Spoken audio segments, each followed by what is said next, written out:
Hello everyone! It's me again, Mami Rona, ang isang certified solo nanay tindera. Ngayon po ay September 1, 2024. Happy first day of the month po sa ating lahat.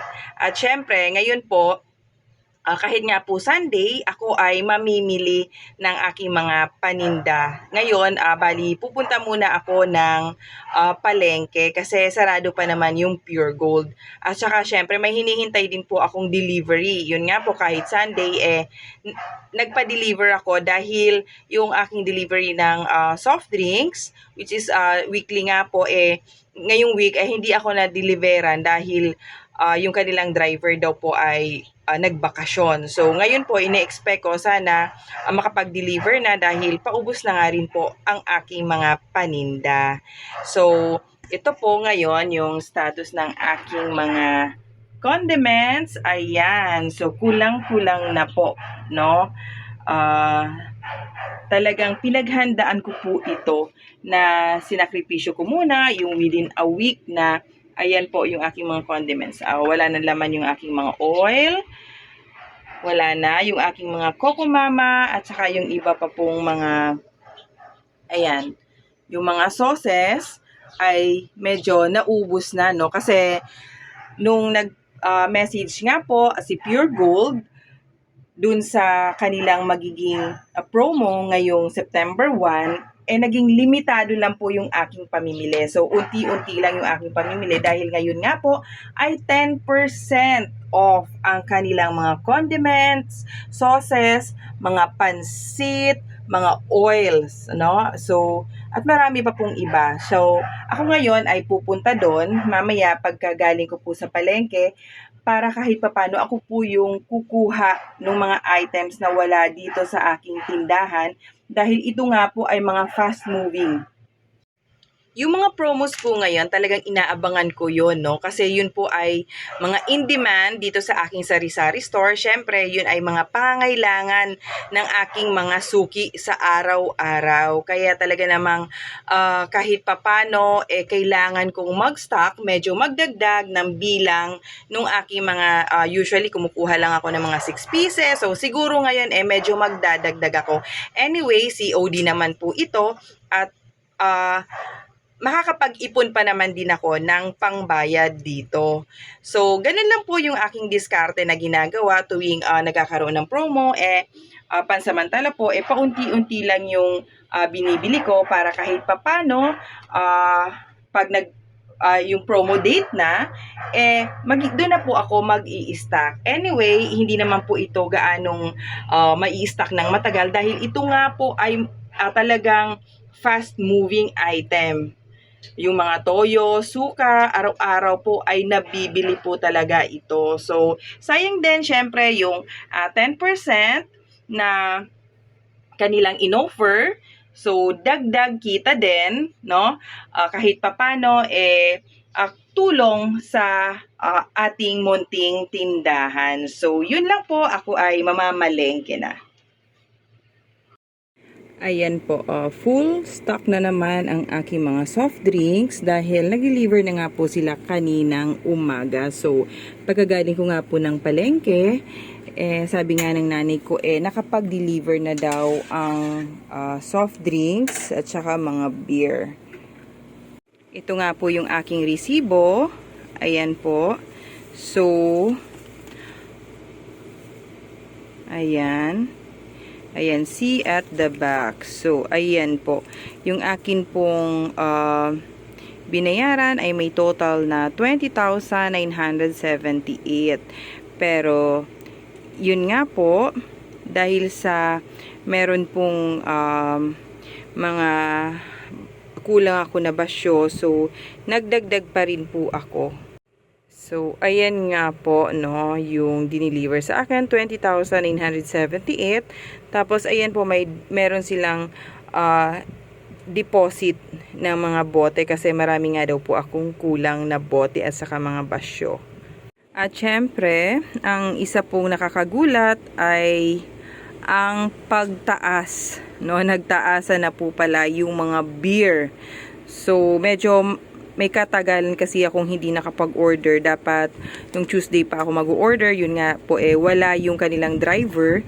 So ngayon lang ulit ako na deliveran. So nagulat ako dahil marami pong tumaas na soft drink ay na beer po pala yung tumaas po yung Red Horse at saka mga San Miguel products. So ayun po, kahit naman papano ganun po talagang every year expected na natin yan na talagang meron pong pagtataas. So hindi na rin naman po tayo bago doon no sa bigla ang pagtataas ng mga presyo ng bilihin. Pero yun nga po, sana kung nasabi agad nila sa akin, nakapag-stock sana ako pero hindi nga po ako na-inform ahead. So, hindi ko nagawang mag-stock bago magtaas. So, ganun po talaga. Anyway, tuloy-tuloy pa rin ang pagninegosyo. Siyempre, siguro mamaya magre-review ako nitong resibo at titingnan ko kung magkano po ang idadagdag ko ngayon no sa mga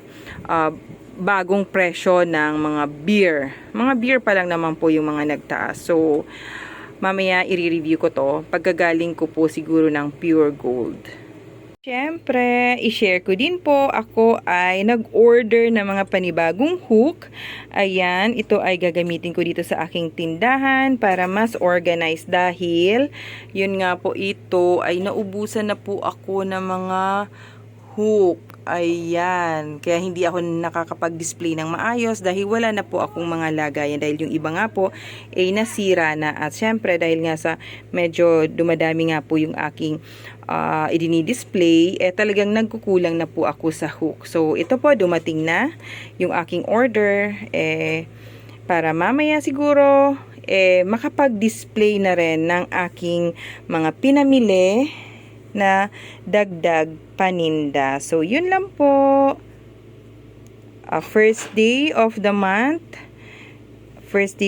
Pero marami na rin pong ganap dito sa aking tindahan. Eto nga po, may dumating ulit na isang delivery. Ito po ay parcel in order ko. Ito po ay lagayan pa rin ng mga paninda. Ayan po, ibubuksan ko na po. Ito na nga po yun. Ang ganda. Ito po ay medium size lang. Ito po ay naisipan kong bumili ng ganito dahil ilalagay ko siya dito para kahit papano mapaglagyan ko ng yung mga medyo magagaan lang na mga paninda. Ayan po, ang cute niya. So, isa lang po yung binili ko dahil ito ay mga nasa 165 pesos, no? So, para sa akin, medyo may kamahalan na rin. So, pa isa-isa lang din po siguro yung pagbili ko dahil sayang din, pangkapital naman din po yun. Yun nga lang po, bumibili ako ng pakonti-konti lang para hindi po mabigla dahil syempre limitado lang din yung aking puhunan. Ganun lang naman din po yung aking ginagawang diskarte. So, kung mapapansin nyo nga po, itong mga donut ko na to, mga walang lagayan, ina-as-is ko na lang siya dun sa kanilang mga talagang plastic nila. Kasi hindi na po ako bumibili ng mga plastic container dahil unang-una, maliit po itong aking tindahan. Wala rin naman pong paglalagyan. At least ganyan na lang din po. Nasa kanya-kanyang karton na lang. Ina-arrange ko na lang ng maayos. Pero ito po kasi gusto kong maging organized yung iba kong mga paninda na halos hindi na nakikita. So, pwede ko siyang isabit dyan. Ayan. Napaka-ganda naman. So, ayan po. Pwede din siguro kahit sa harap or depende po. I-share ko na lang din po kung paano ko po i-arrange itong mga bago kong display tips. So, ayun lang po. Okay, time check. It's already 3:48 na ng hapon at syempre ngayon nga po ay ako ay papunta ng Pure Gold. Medyo hinapo na ako dahil nga po sa maraming gawain dun sa aming bahay at saka syempre marami pa rin pong mga bumili. Ang nanay ko po ay pinapahinga ko muna para kahit pa paano makapagbenta siya ngayong pag-alis ko nga po at saka syempre may mga nagpa-GCash pa. Hindi naman po yun kayang gawin ng nanay ko yung mga GCash transaction. So, kahit nga po hapon na hahabol pa rin ako kasi sayang pa rin po yung 10% na promo ni Pure Gold. But anyway, ako naman po ay nagpa-reserve na nung ibang mga items na talaga namang alam ko na mabilis maubos. Kaya ngayon, magdadagdag na lang din po ako ng ibang mga paninda. Ayan nga po, medyo maulan. Ayan, pero kahit nga po ganun, ganun talaga, no? Umulan, umaraw, kailangan laging gagawin natin yung mga obligasyon sa ating tindahan, lalong-lalo na nga po, merong mga promo na ganito. So, yun lang po, ako po ay papunta na ng Pure Gold.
Pauwi na, nakapamili na ako, pero ipapa-deliver ko na lang. Siguro bukas na nila yung i-deliver. Kailangan ko na umuwi kasi medyo pagabi na.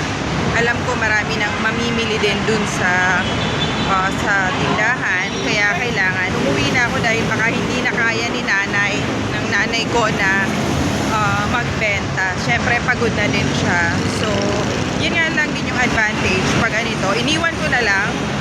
Bukas ko na lang babayaran sa bahay na lang mismo. So maglalakad na lang ako, malapit lang naman.